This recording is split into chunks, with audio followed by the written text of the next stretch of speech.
இன்னைக்கு விநாயகர் சதுர்த்தி. ஃபர்ஸ்ட் என்ன பண்ண போறீங்க? முதல்ல எல்லாரோட வீட்டுக்கும் போயிட்டு கொழுக்கட்டை சாப்பிடணும். விநாயகா, எங்க எவ்வளவு வேகமா போறீங்க? நான் என்னோட பேரண்ட்ஸ சுத்தி வந்து நேயான பழம் வாங்கி சாப்பிட போறேன். பேப்பர் மேல என்ன சிம்பிள் போட்டிருக்கீங்க முருகா? இதான் பிள்ளையார் சொல்லி.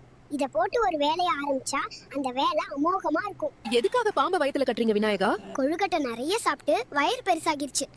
அதான். எதுக்காக உங்க தந்தத்தையே உடைச்சு மகாபாரதம் எழுதுறீங்க விநாயகா? நான் எழுதும்போது எழுத்தாணி உடைஞ்சிருச்சு. அதான். எதுக்காக தேங்காய் உடைச்சீங்க முருகா? ஏதாவது ஒரு நல்ல காரியத்துக்கு போகும்போது விநாயகருக்கு முதல்ல தேங்காயை உடைச்சா அந்த வேலை வெற்றி அடையும். பர்த்டே கேக் எடுத்துட்டு எங்க போறீங்க முருகா? நான் எங்க அண்ணனோட சேர்ந்து விநாயகர் சதுர்த்தி கொண்டாட போறேன். விநாயகர் சதுர்த்தி செலிப்ரேஷன் ஸ்டார்ட் ஆகிருச்சு. வாங்க நாமளும் சேர்ந்து கொண்டாடலாம்.